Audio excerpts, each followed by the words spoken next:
Buenas tardes. Buenas tardes. Buenas tardes a todos. Buenas tardes, ingeniero. Vamos a retomar el contenido de la clase. Ya hemos visto, bueno, ya vimos, mejor dicho, la semana pasada lo que era la parte de introducción, temarios, fechas de exámenes, y que más vimos la forma de evaluar. Y comenzamos a ver los conceptos en lo que fue el jueves. Recordemos que este jueves pues no tendremos clases. La idea o lo planeado es de hoy al miércoles terminar todo lo que es conceptos y teoría. Y el lunes comenzaríamos pues ya con la parte práctica de la clase. Entonces el jueves comenzamos para avanzar y previendo de que este jueves no iba a haber clases. Conceptos de máquina, comenzamos a hablar de máquina, que es todo aquel elemento que transforma energía o transfiere energía. Máquina de fluido, en el caso de que esa máquina transfiere energía con un fluido. Máquinas hidráulicas, cuando ese fluido no cambia de densidad considerablemente. Y si la máquina sí cambia de densidad, o perdón, el fluido sí cambia de densidad considerablemente, entonces es una máquina térmica. Luego vimos la clasificación de las máquinas hidráulicas en turbomáquinas, máquinas de desplazamiento positivo, turbomáquinas generadoras y motoras. Definimos que las turbomáquinas pues son aquellas máquinas de fluido en el cual el fluido, si el fluido no cambia de densidad considerablemente, y en caso de las turbomáquinas, además, la dinámica del fluido sí interfiere en transferencia de energía. Y en la máquina de desplazamiento, esa dinámica del fluido no interviene en la transferencia de energía. Luego pasamos a ver clasificación de las turbomáquinas según la dirección del fluido a través del rodete. Teníamos las axiales, donde el fluido siempre se mantiene paralelo al eje. Las radiales, donde el fluido entra paralelo y sale perpendicular al eje. Y las combinadas, radioaxial, donde la salida es una combinación entre radial y axial, o sea, una diagonal.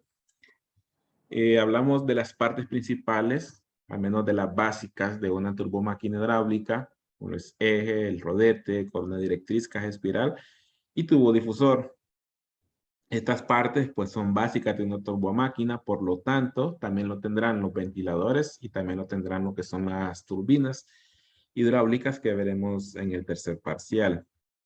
Vimos alguna imagen de un ejemplo de una turbomáquina. Usamos una imagen quizás la más conocida, como es una bomba, para interpretar esas partes que vimos. Vimos la parte del rodete y corona directriz, la caja espiral, el tubo difusor y lo que es la parte del eje.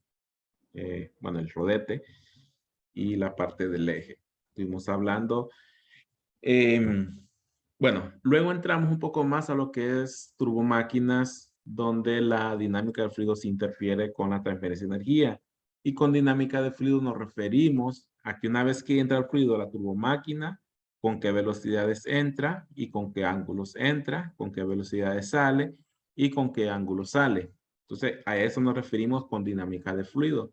En el caso de las otras máquinas que no interviene la dinámica del fluido, entonces quiere decir que estas velocidades no nos interesa para determinar cuánta energía está transfiriendo una bomba. En las turbomáquinas hidráulicas sí. Entonces, para continuar, nosotros vamos a estudiar esas velocidades, esos ángulos, nos vamos a auxiliar por algo que se llama triángulo de velocidades, que lo conforman las tres velocidades que yo tengo en cada uno de los dos puntos, en la entrada y la salida. La velocidad en la periferia, que es la velocidad relacionada con la rotación, una velocidad tangencial. La velocidad real, bueno, este tiene un símbolo de U. La velocidad real, C, que es la velocidad con que yo miraría que se mueve el fluido si me puedo ubicar enfrente al rodete. Y una velocidad W, que es una velocidad relativa, es la velocidad con que yo miraría que se mueve el fluido si yo me moviera junto con el rodete. Entonces es una velocidad relativa y los tres son vectores. Los tres tienen una magnitud, tienen una dirección y los tres forman un triángulo y ese triángulo es el que nos va a servir para estudiar lo que es la ecuación de Euler para encontrar la energía útil que transfiere una turbomáquina hidráulica. La ecuación de Euler tiene dos formas. Una de las que vamos a utilizar es esta, donde la energía que transfiere el rodete al fluido, energía útil o altura útil, con un subíndice U.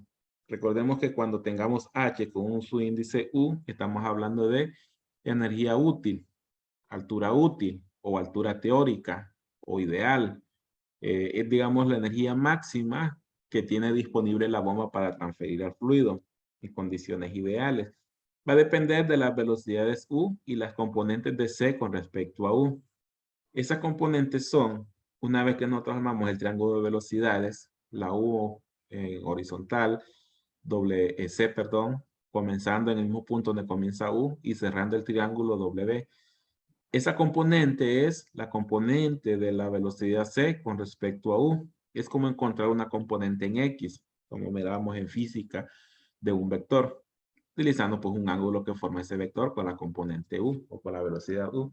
Entonces, esas componentes son las que utilizamos para esta forma de esta ecuación para encontrar energía útil que transfiere la bomba. La energía máxima que pudiese transferir la bomba.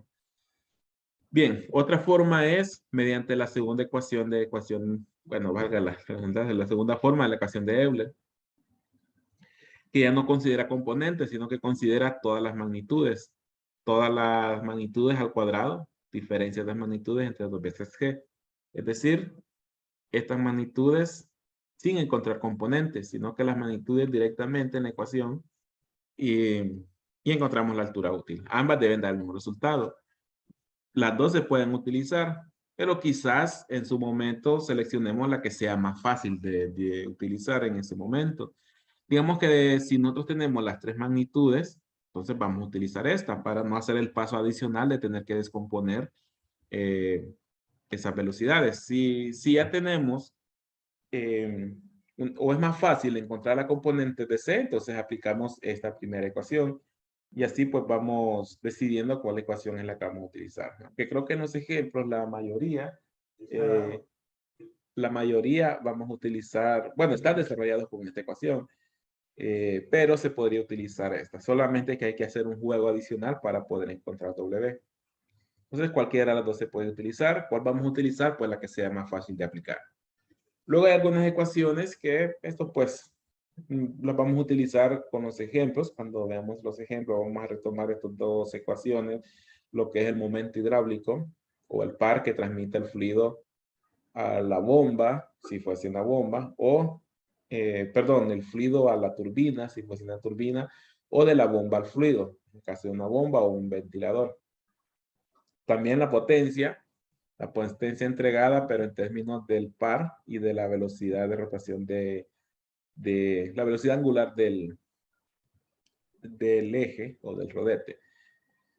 Bien, esto lo vamos a retomar después. Vamos a ver ahora un concepto que se llama altura de presión, grado de reacción. Esto es importante porque en las turbinas, una de las formas de clasificarlas es según su grado de reacción y cuál es el grado de reacción. Entonces, vamos a estudiar esta diapositiva. Primero, la ecuación de Euler que vimos anteriormente, bueno, la segunda ecuación específicamente, tiene 3 términos, 3 divisiones, digamos. Tiene un término en base a la velocidad en la periferia del rodete, la velocidad relativa y la velocidad real del agua. Entonces aquí tenemos 3 términos, es decir, esta energía útil máxima que tiene la turbomáquina para transferir o absorber está determinada por esta diferencia de las 3 velocidades. Son 3 términos. Si yo me llevo esta ecuación a esta parte de acá, pero solo tomo en cuenta los primeros dos, es decir, la velocidad en la periferia y la velocidad relativa, esta ecuación va a equivaler a un cambio de presiones en la entrada y salida del rodete. Y el término que sobra, que es la diferencia de las velocidades reales al cuadrado entre BCG, este término que sobra lo vamos a llamar altura dinámica. Entonces, de los 3 términos, vamos a regresar. De estos 3 términos, los primeros 2 van a formar algo que se llama altura de presión. Y el último término que sobra, la vamos a llamar altura dinámica.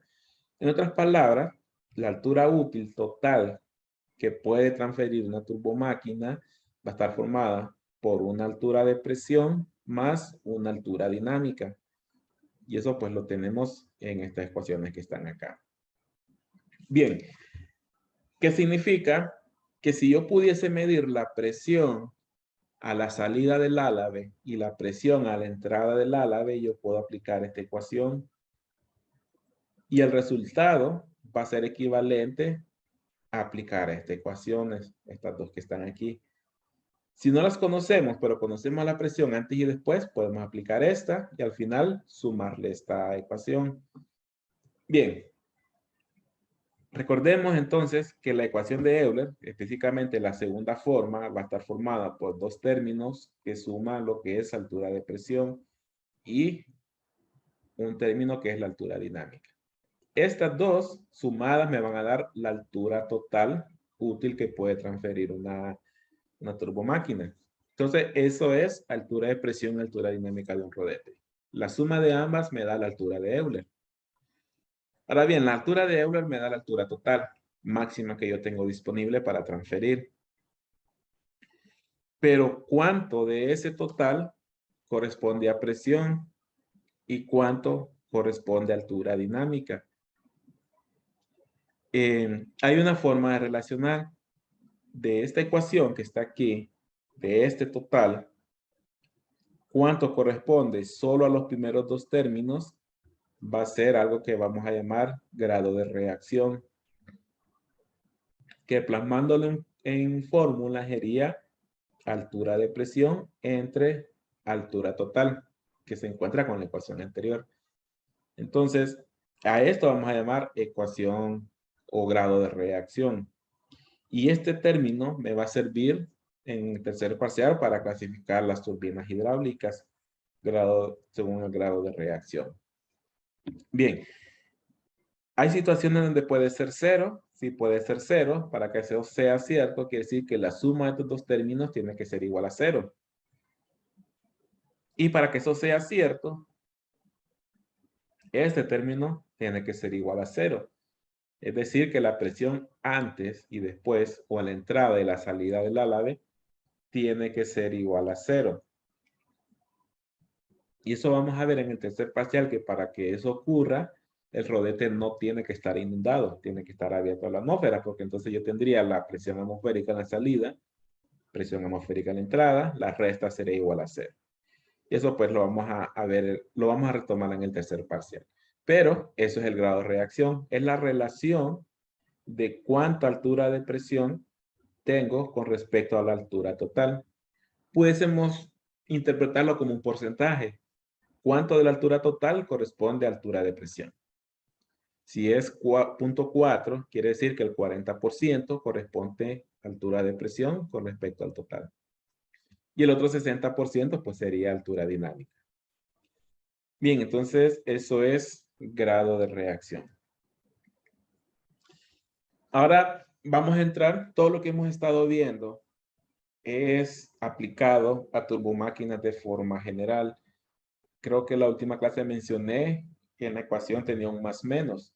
En el caso de turbinas utilizábamos el signo más en la ecuación. En el caso de bombas y ventiladores aplicamos el signo menos. Todo corresponde porque la bomba y los ventiladores entregan energía. Entonces, desde el punto de vista, están perdiendo energía. Es un signo menos. Y la turbina va a absorber energía del fluido. Entonces, está ganando energía. Vamos a tomar el signo positivo. Entonces, esa es la diferencia entre esos signos. Voy a regresar mejor para que veamos a qué me refiero con estos dos signos. Aquí están estos dos signos. Si es turbina, vamos a dejar el positivo. Entonces, la ecuación queda tal cual está aquí. Si es bomba o ventilador, vamos a utilizar el signo menos. Tenemos que multiplicar por cada uno de ellos. Entonces, se intercambia la posición de cada velocidad. Sería salida menos entrada. Bien. Entonces, ahora sí vamos a entrar a lo que corresponde al primer parcial, que es bombas. Segundo parcial es ventiladores. Y tercer parcial es turbinas hidráulicas. Que según vimos el temario, es posible que turbinas las comencemos la misma semana o poco antes de hacer el examen del segundo parcial, aunque no se va a evaluar en el segundo parcial porque Lo que queremos es recuperar esa semana del tercer parcial. Si han visto el calendario, pues el tercer parcial solo tiene 2 semanas de clase. Entonces, para recuperar un poco, vamos a ir avanzando con los días de la semana de exámenes. Que no tengamos examen, vamos a tener examen, salvo que pues no podamos impartir la clase porque estemos en otro examen. Bien, entonces para entrar a los conceptos de bombas, vamos a hablar primero sobre la clasificación de las bombas. Ya hemos visto que la bomba pues es una máquina hidráulica generadora que le genera energía al fluido. Absorbe energía mecánica, que podría ser de un motor eléctrico o un motor de combustión, lo transforma y lo entrega en forma de energía hidráulica a lo que es el fluido, y con esa forma pues logra mover el fluido de un depósito a otro, o de un punto inicial a un punto final. Vamos a ver dos tipos de bombas, que bueno, es la clasificación de una turbomáquina que vimos al inicio. Pueden ser bombas rotodinámicas o pueden ser bombas de desplazamiento positivo. ¿Cuál es la diferencia? Bueno, las rotodinámicas son rotatorias, pero aparte de rotatorias, la energía se ve afectada por la dinámica de la corriente. Es un concepto que ya hemos visto. Para que sea una turbomáquina hidráulica, tiene que ser rotativa, pero aparte de eso, la energía que transfiere se ve afectada por la dinámica de la corriente. Caso contrario de que la dinámica de la corriente no afecte la transferencia de energía, se va a llamar bomba de desplazamiento positivo. En esta no nos interesa o no afecta la dinámica del fluido en el interior de la bomba. Es decir, que a estas bombas no les podemos aplicar lo que es el triángulo de velocidades, porque no podemos medir una velocidad en la periferia, no podemos medir una velocidad real del fluido, tampoco podemos medir una velocidad relativa. Sí pueden ser rotatorias, pero no rotodinámicas. Entonces, eso porque a veces crea confusión. El hecho de que una bomba sea rotatoria no quiere decir que sea rotodinámica. Para que sea rotatoria y clasificarse como dinámica, entonces la dinámica de la corriente del fluido tiene que interferir en la transferencia de energía. Si no transfiere energía, va a ser desplazamiento positivo. Entonces, con eso que acabamos de mencionar, las bombas de desplazamiento positivo pueden ser oscilantes, pueden ser rotatorias, que es lo que hemos estado hablando. Solo nos interesa en este tipo de bombas cuánto volumen se desplaza en un cierto movimiento de algún elemento. En las oscilantes nos interesa cuántos volumen se desplaza cuando el émbolo o las de tipo émbolo o las tipo membrana se mueven de una posición a otra en un juego de ida y regreso. Y en las rotatorias, solo nos interesa cuánto volumen se desplaza cuando está girando, en el caso de los engranajes, las paletas, el émbolo, y bueno, este rodete lo vamos a ver más adelante. Solo nos interesa cuánto volumen se desplaza cuando gira cada uno de estos elementos. Entonces, esas son las bombas de desplazamiento positivo rotatorias. No interfiere la dinámica del fluido en la transferencia de energía, aunque siempre sea rotatoria. Entonces, eso no la convierte en rotodinámica. Solo para ver un ejemplo ahí, que esta clase no nos va a tocar ver, no miraremos la parte de bombas de desplazamiento positivo, pero vamos a ver ahí a qué nos referimos con que la dinámica del fluido no interfiere en la transferencia de energía. Podemos ver estas tres imágenes de acá arriba, esta y estas otras dos. En esta bomba, nosotros tenemos un juego de ida y regreso de este elemento. Está rotulado como un elemento 1. Puede ser un disco que tiene un juego de ida y regreso. Y en cada ida de juego, o perdón, en cada ida de movimiento, él va absorbiendo fluido. Digamos, si se mueve de izquierda a derecha, va a absorber fluido en el interior de la bomba. Y cuando se mueva de izquierda, perdón, de derecha a izquierda, ese fluido que absorbió lo va a descargar por otro extremo. Entonces, aquí no nos interesa qué velocidad tiene el fluido con respecto a este elemento, no nos interesa con qué velocidad entra, no hay forma de medir una velocidad relativa. Entonces, solo nos interesa en su movimiento de izquierda a derecha cuánto volumen absorbe y cuánto volumen descarga posteriormente. Entonces, ahí es que se llama desplazamiento positivo. Y en este caso es alternativo o oscilante porque el elemento que se encarga de absorber y descargar ese fluido tiene un movimiento de ida y regreso, en este caso de izquierda a derecha.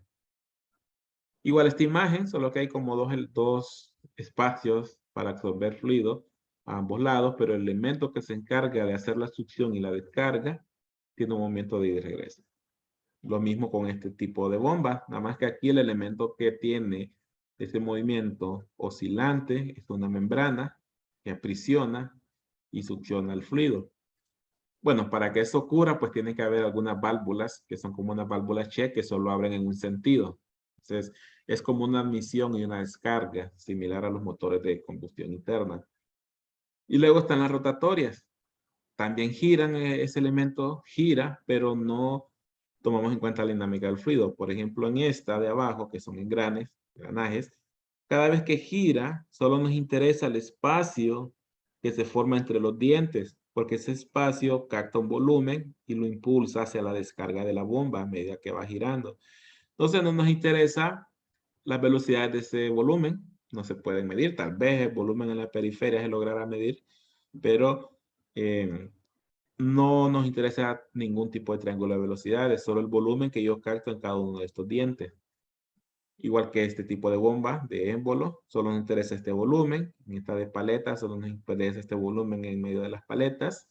Y esta que es como aprisionar una manguera y con esa, el momento que estrangulo, pues mover un elemento para impulsar el fluido que está en el interior. Como cuando queremos sacar algún fluido de una pajilla, que lo aprisionamos con los dedos y lo empujamos. El mismo efecto se tendría con este elemento que aprisiona esta manguera. Entonces, en todas estas bombas, solo nos interesa cuánto volumen se desplaza cuando se mueve, ya sea un elemento oscilante o un elemento giratorio. Solo nos interesa ese espacio o ese volumen que se mueve. Bien, continuando, tenemos lo que son la clasificación de las bombas. Vamos a dejar ahora ya el concepto de bomba de desplazamiento positivo. Hasta ahí vamos a hablar de la bomba de desplazamiento positivo y vamos a retomar lo que son las rotodinámicas, aquellas en las cuales sí interfiere la dinámica del fluido.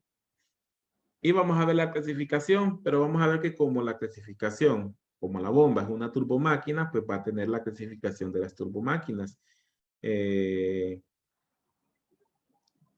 Solo permítanme un momento.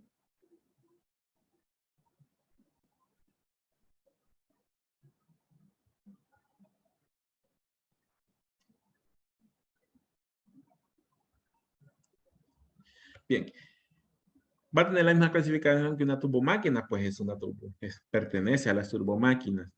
De las bombas rotodinámicas te van a poder clasificar según la dirección del flujo, radial, axiales, radioaxiales. Este concepto ya lo hablamos.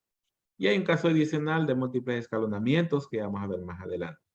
Y los elementos constructivos son los mismos. Va a tener un eje, un rodete, una corona directriz, una caja espiral y un tubo difusor. Y como lo mencionamos, en el caso de las bombas, estos dos elementos, corona directriz y caja espiral, forman un solo cuerpo llamado impeller, que es este de acá. Bien, entonces aquí tenemos un ejemplo de un rodete, de una bomba clasificada como radial, una clasificada como axial y una de múltiples escalonamientos.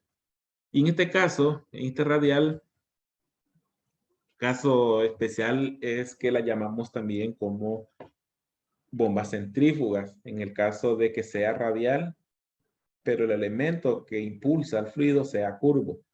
Entonces, esto es un álave, le llamamos álave, tiene una forma curva, entonces lo vamos a conocer como bomba centrífuga también. Aquí hay algunos ejemplos de tipos de bombas centrífugas, más para familiarizarnos cómo pueden ser.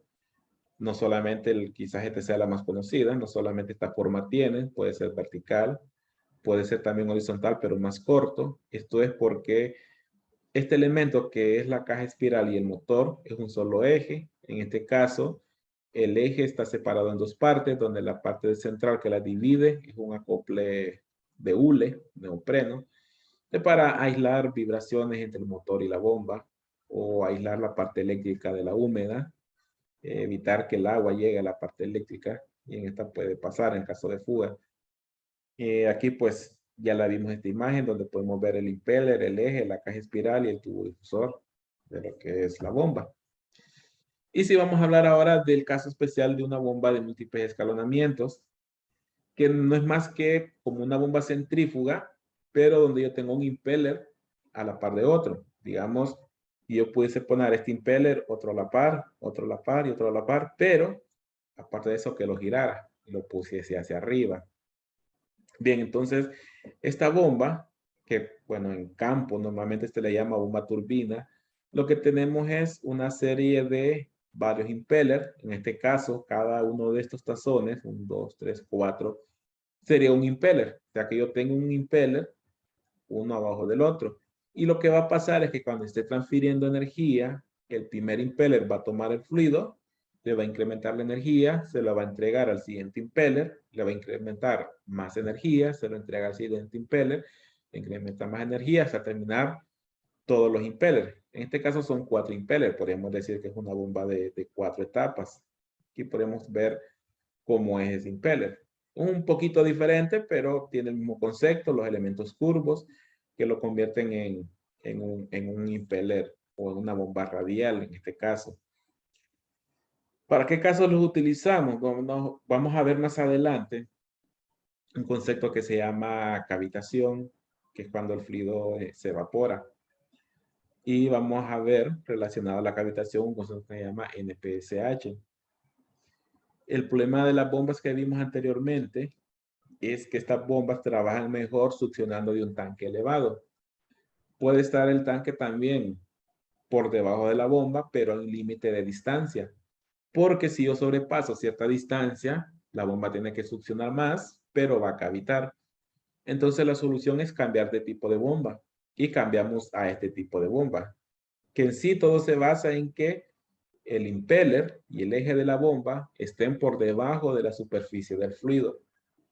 Una bomba centrífuga no puede hacer eso, pero la bomba turbina sí. Y en su momento vamos a ver por qué al mover el impeller la parte de abajo evita la cavitación en este tipo de bombas.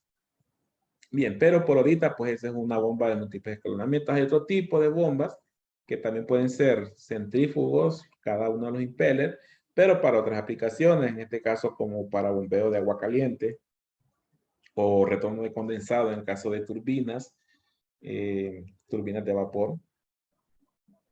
Tienen otro tipo de construcción por los elementos abrasivos con que puede regresar el fluido. Pero también es una bomba de múltiples escalonamientos. Bien, 5:38, creo que sí tenemos unos 10 minutos más. Instalación de una bomba. Ya hemos hablado del concepto de qué es una bomba, elementos constructivos, tipos de bombas, según el flujo, la dirección del flujo en el interior. Vamos a ver ahora instalación de una bomba, que lo que vamos a hablar es qué elementos debería tener yo cuando instale una bomba. Al menos los básicos, los principales. Bien, más adelante vamos a ver, cuando analizo yo una bomba, la puedo analizar desde varios puntos, como hemos visto según la ecuación de Euler desde el interior, pero también la puedo analizar desde el exterior, analizando la entrada y la salida de la bomba, o siempre desde el exterior, pero desde un punto final y un punto inicial de toda la red de tuberías. ¿Y qué debería tener yo en esa red de tuberías? Bueno, primero debería tener pues la propia bomba y conectando el punto donde yo voy a mover el fluido hasta el punto superior donde lo voy a descargar, pues dos depósitos. Los depósitos de fluido, que en este caso sería el caso de bombear agua de un tanque inferior a un tanque superior. Luego, interconectar toda la ruta con mi red de tuberías, proveyendo en el caso de cambios de altura y de dirección, pues lo que son codos para cambios de dirección. Una vez que yo tengo fijado mi ruta y las tuberías, yo debería considerar otros accesorios para el funcionamiento del sistema.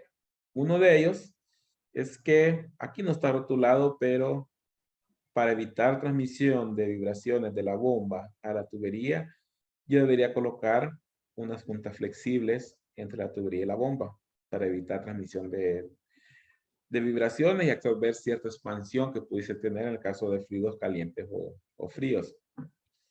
Si en caso la bomba va a mantenimiento y yo necesito desarmarla, pero no quiero que se vacíe toda la tubería, yo debería colocar algunos accesorios que son válvulas de cierre antes y después, que pueden ser válvulas con puerta, válvulas mariposa, válvulas de bola, válvulas de globo. Y también una válvula check. Esta también me ayuda a evitar que esta columna se vacíe y que si a un caso la bomba se detiene repentinamente, esta columna no golpea la bomba, sino que en la válvula check se retenga. Esta es una válvula de retención o una válvula antirretorno. Solo permite el paso del fluido en un sentido, en este caso de izquierda a derecha.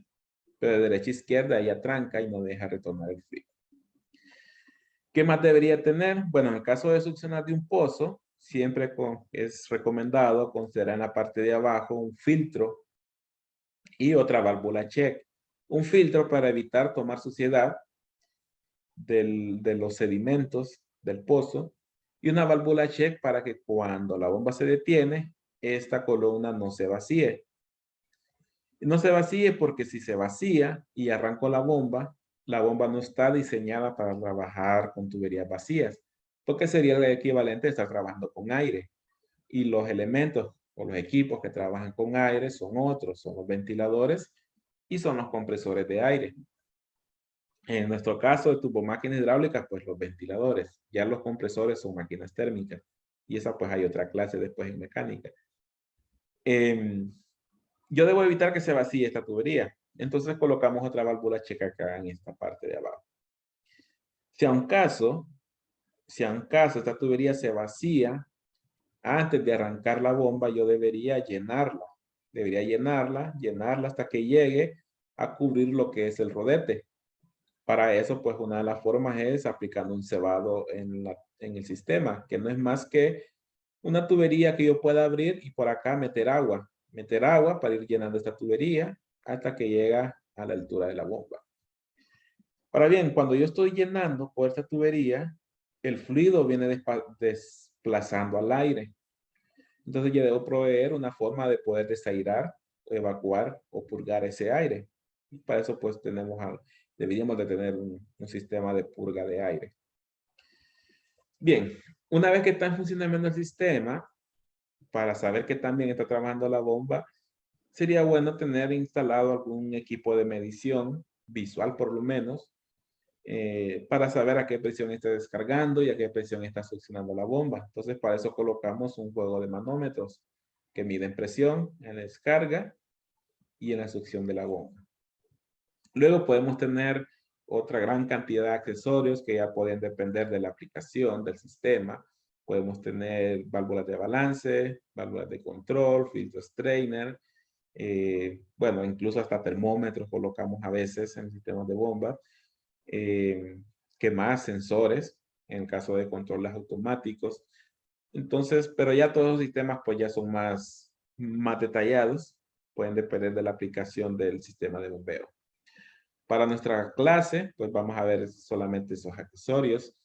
Y aquí pues hay algunas imágenes que no solamente este es el único arreglo de sistema de bombas. Yo puedo tener varios tipos de arreglos, en este caso una bomba turbina o una bomba de múltiples escalonamientos, donde los rodetes están abajo y arriba solo sobresale lo que es el motor eléctrico con su sistema de control, sistema de alarmas en caso de falla, su purga de aire, sus válvulas de cierre, un flujómetro, que es otro tipo de accesorio que podemos tener en caso de pruebas. Podemos tener un flujómetro para medir flujo, para ver si la bomba está bombeando la cantidad de fluido que necesitamos.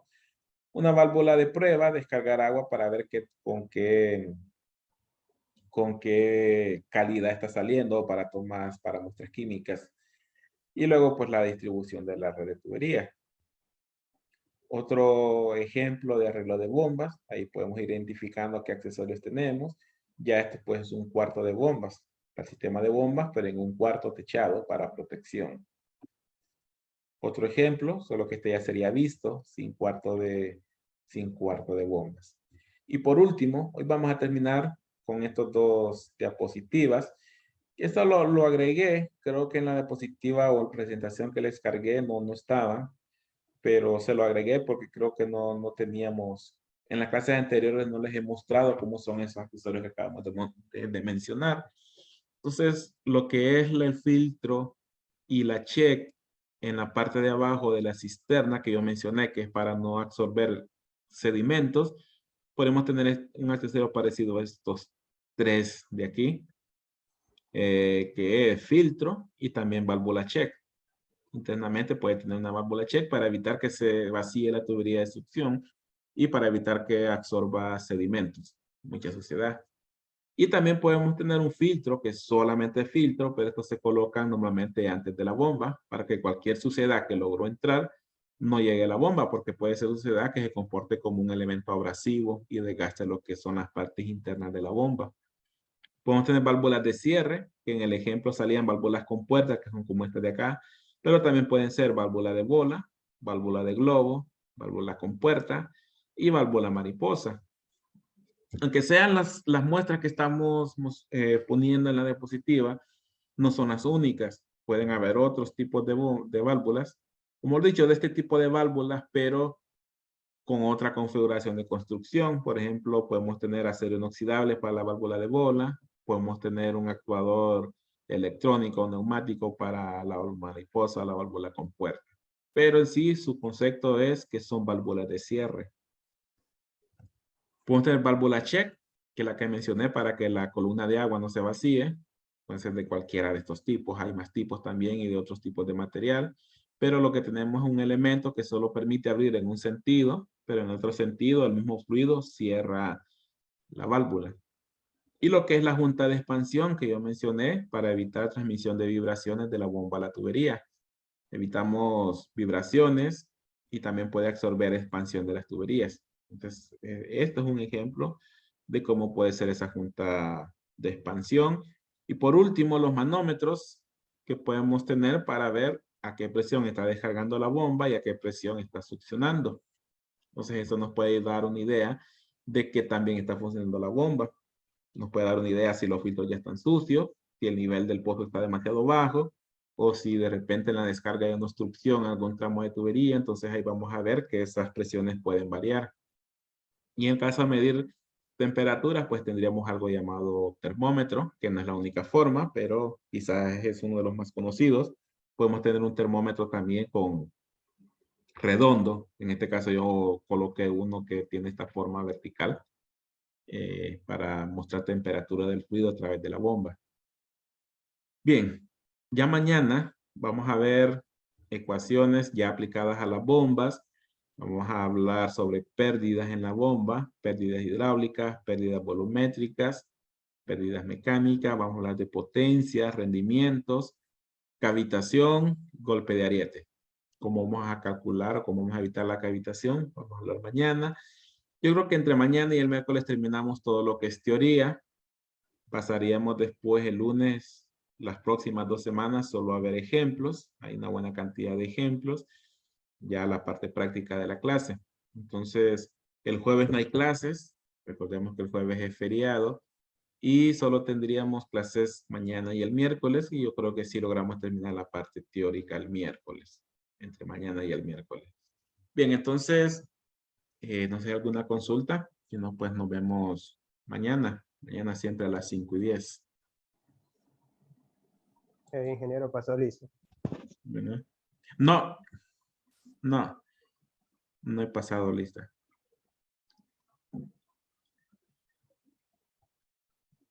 Bien, si no hay más, continuamos el mañana. Buenas noches, ingeniero. Buenas tardes. Muchas gracias. Noche, ingeniero. Buenas noches. Noche, ingeniero. Buenas noches, ingeniero. No.